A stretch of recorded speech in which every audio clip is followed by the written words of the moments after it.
let's bring in Professor Richard Wolff. Now, he has another economic update here.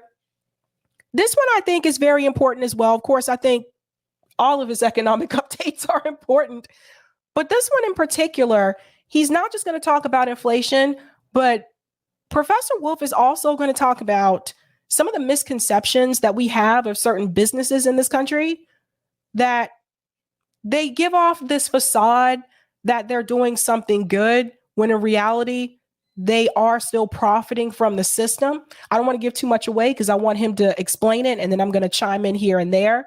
But let's bring in Professor Richard Wolff. We need to talk about this economy. We need to talk about inflation, but we need to talk about some of these businesses that claim that they're not profiting and how they actually are profiting from the system. Let's dive in. The first one is inflation. Everybody's talking about inflation. Prices go up. But let's be honest. The inflation, the one we're living through in the United States, Europe, and beyond, is also and ought to be honestly acknowledged as a class struggle. And here's what I mean very simply. Prices are going up in the United States, for example, between 7 and 9% per year. Let's remember what prices are. It's what you and I, the vast majority of people, pay to the tiny minority who are employers in our society, the ones who set the prices, who raise them, because that's what an inflation is when employers raise prices. So prices are the money we, the employees, give to them.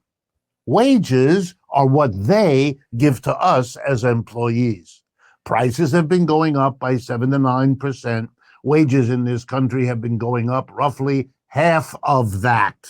In other words, we're giving much more to our employers than they are giving to us. It's going up in both cases, but they're getting the lion's share. We are working longer hours and we're getting less pay.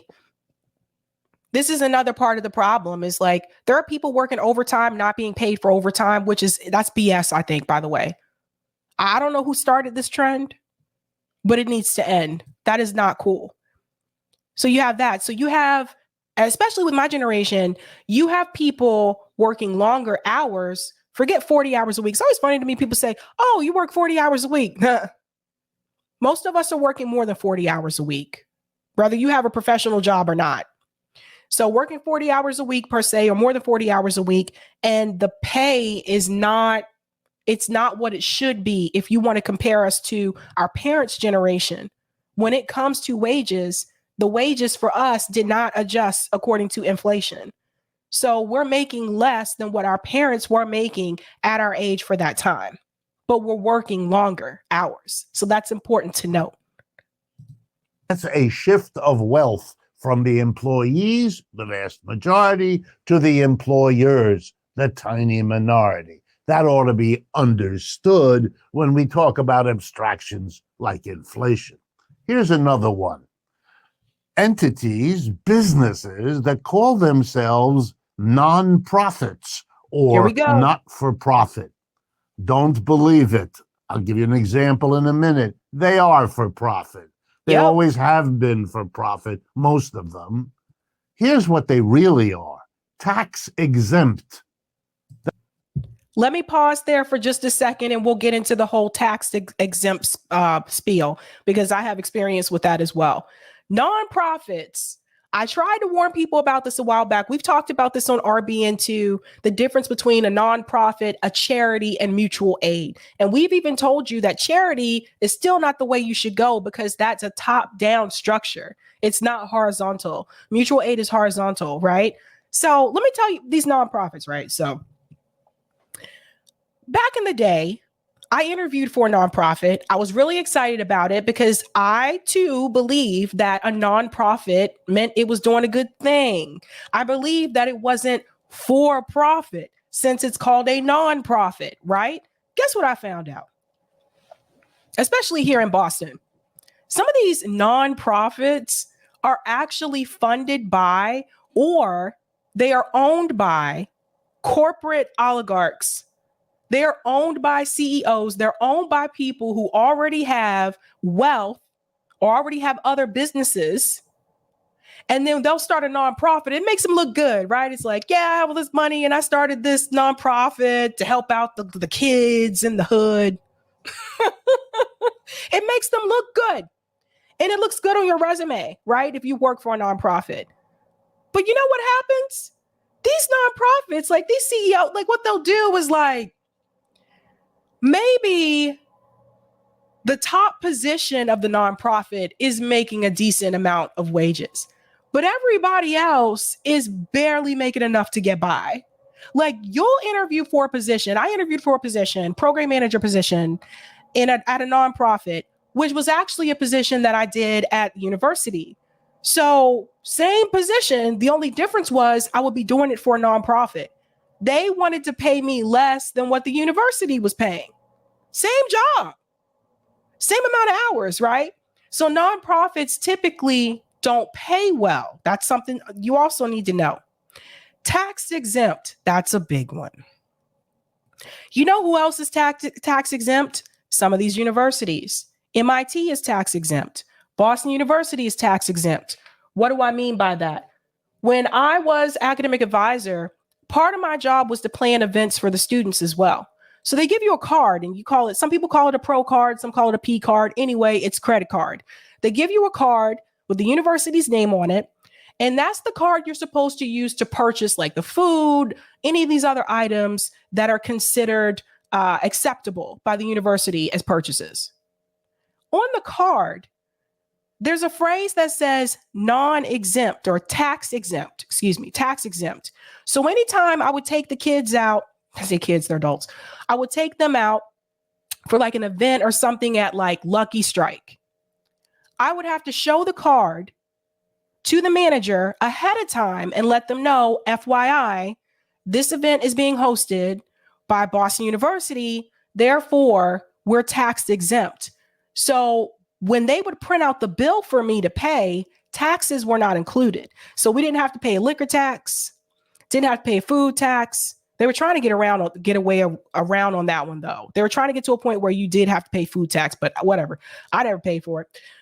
Food tax, liquor tax, all that kind of stuff. So you can host like a big ass party, so to speak, and not pay any of the taxes. This is for anything you use it for. When I was at MIT, I had to order like purchases from Amazon for like the engineering department, some of the professors there, and some of the technicians. They would always order from places like McMaster, Amazon, stuff like that.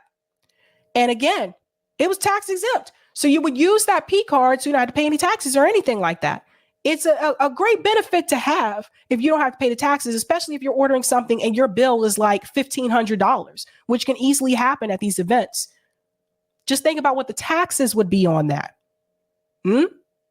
So let me let him explain because he goes into detail as well. That's what the law gives them, the ability to do their business without paying taxes like your average business is required to do. Yep. It's just by calling them tax exempt, their real honest name, we remind everyone that they get a special privilege. Yep. And so they long ago decided to market themselves with a new name, not for profit. That sounds like they're doing us a favor. They're not for profit. But of course, that's not the truth. And here's the best example I know. Yale University, where I was a student, where I graduated, and where I taught for a while.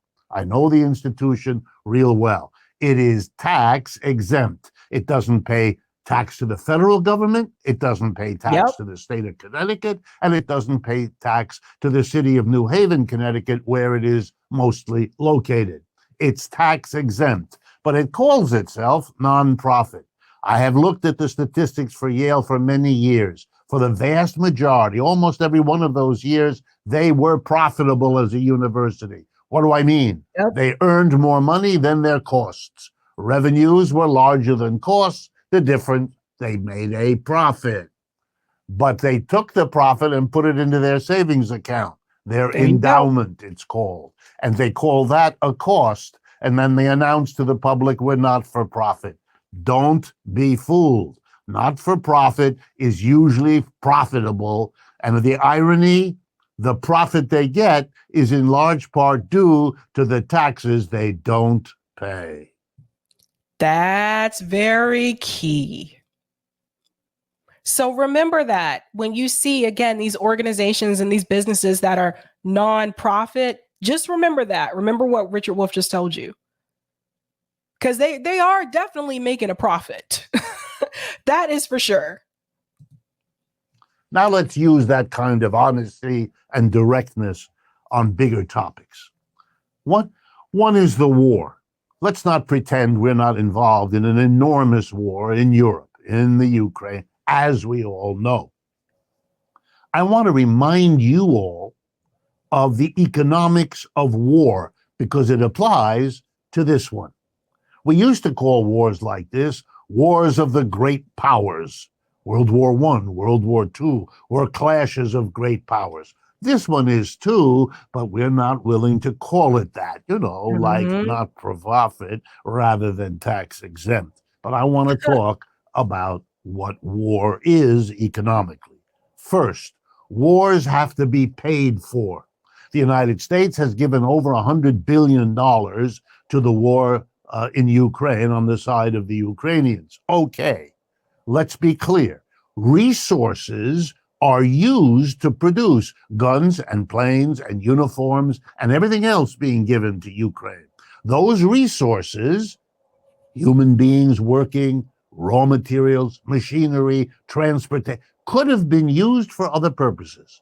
The cost of the war is resources not used to produce all kinds of things here in the United States for the people of the United States. Workers doing work that could have benefited the United States. Other kinds of production are curtailed because we use the resources to produce for a war. Even if you believe, wrongly, but if you believe that unemployed resources and unemployed people were brought into production to produce for the war, that's just a reminder that those unemployed people and unemployed resources could have been used to do all kinds of other things to deal with the problems of the United States. That's right. Okay, next, wars produce extraordinary profits for the defense industries, the war machinery in this country, the planes, the rockets, the missiles, the tanks, the whatever. Enormous profits are made. As energy prices have gone up, particularly in Europe, huge extra profits were earned by energy companies. The Europeans did something typical. They taxed those energy companies. They said, your profits are windfall profits. You're profiting off a war. That's kind of obscene. So we're going to tax you to help pay some of the costs to us of this war. The United States could have done that, but with the courageous leadership of Mr. Biden, it did nothing of the sort. Defense industries are doing well. Energy companies are doing well. Yeah, war is profitable for some, even if it's an immense cost for others. That's right. We're the ones that are not doing well. Then there is the indirect costs of the war. I want to talk a little bit about those because those don't seem to be on the agenda at all as we gung-ho do our patriotic best. Inflation. You know what helps cause inflation? Big boosts in government spending. Guess what the war in Ukraine means? A big boost in government spending. The spending on the war in Ukraine is inflationary. And if we had honest leaders, they'd talk about that because the inflation is something we say we're fighting. We're raising interest rates, which hurts large numbers of people in order to slow down the economy. But the same government that raises interest rates through the Fed is stimulating the very inflation they're supposed to be fighting by massive spending, over $100 billion on the war in Ukraine. That's right. Think about something for a minute, then I'll go back into it. Think about the fact that over $100 billion have gone to Ukraine, right? Just freely send that money out the door. And at the same time, most people I've spoken to are having a difficult time paying for grocery prices, right? So the prices have increased for us. And yet our government at the same time has billions of dollars that they can just send to another country. Think about that for a second. Think about that. They're getting packages that include healthcare, that include clean water. We've talked about Flint. We've talked about Jackson, Mississippi. We just talked about what's happening in Ohio tonight, where the American people, we don't even have these packages for a lot of people that live in this country. So the US government is willing to give billions of dollars to another country to help out people abroad, but they're not willing to help out the people who are right here in the United States. Because again, war is profitable. Wow. Wow. What about that? What does that mean? Then there are another indirect cost all over the world because of rising prices of oil and gas. Investors, big oil companies, are spending money again, investing in more fossil fuel production. There are struggles inside Germany as they reopen old coal mines to bring coal up. Lignite, some of the worst pollutants we have in the world, are being revived to cope with the energy price increases that flow from the war in Ukraine. Yeah, the cost, who will pay? All the emphysema that comes from this pollution, all of the global warming that comes from it.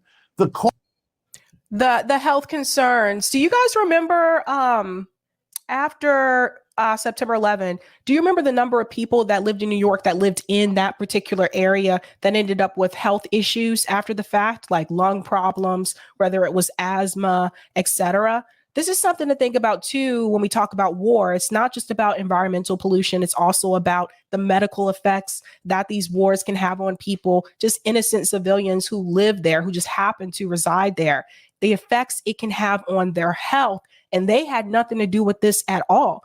And sometimes these effects may not show up right away. It could happen years down the road. And you wonder, well, whoa, what caused that? Where did that come from? So when we talk about environmental pollution, we need to really understand that war, again, the military industrial complex is the number one single most polluter in the world. Therefore, the military industrial complex is complicit in environmental pollution, and environmental pollution is complicit in declining health for the people who live in those areas that are affected. This is important for people to fully get and understand, because when you sit up here and you cheer on, yeah, go get them, take them down, like that kind of thing in efforts to war, you need to understand the lifelong effects that come after that. And I think this is not something that is spoken about oftentimes, particularly, I know it wasn't when I was in school. We had Earth Day when I was in school. We celebrated Earth Day. We talked about recycling. We talked about all of those things, but not once when we talked about environmental pollution was that aspect brought up about the military industrial complex. It was never brought up. So this is something that people fully have to understand. Costs of this war are staggering. Then there are millions of refugees in countries that are not involved in the war. They are going to be there in some cases for the rest of their lives. They're costing those societies enormous amounts of money. Other countries, fearful that the war might spread, are increasing their defense spending, which means resources in those countries get diverted from socially useful projects to preparing for war. The costs of this war are huge and enormous. Mm-hmm. And I want to drive home an implication of this for all of you. And it's very, very important. These kinds of expenditures far exceed, when you add them all up, the immediate costs of war. And I'm not talking, of course, of the horrible destruction of the people and the economy of Ukraine itself. We might have avoided most of that had we come to a realization of the costs of war that I've just described, because those costs are much larger than the billions of dollars we could have offered to the people of Ukraine instead of a war here. Here is an amount of money that allows those of you that would like to move from one part of Ukraine to another, out of the Ukraine to Russia, if that's your desire. Well, they're gonna have to help us first, Professor Wolff. I'm sorry, like I get what you're saying, but we need to help the people here first. We could have rearranged things that would have advantaged millions of Ukrainians, besides not taking their lives and their economy from them, helping them. We would have saved a lot of money as well as lots of lives. We should have thought about that. When big powers clash, the destruction is enormous, like it was in World War I and like it was in World War II. We need to deal with these economic realities, and we haven't done so. And here's a last, far from least, but a last cost of war. Wars drive home a relationship that we should never forget. It's what Dwight D. Eisenhower, President Eisenhower here, warned us of in this famous speech he gave when he finished his presidency. He warned us against the following. If you have a huge military establishment, either because you fought a war like we did in World War II, led by then General Eisenhower, you run a risk, he said. And that risk is real here in the United States, he said. And the risk goes like this. Companies whose profit depends directly or indirectly on producing for war are going to give money to politicians who vote for expending money on those companies. They use their profits to put into office the politicians who could vote for the military expenditures that make them the profits.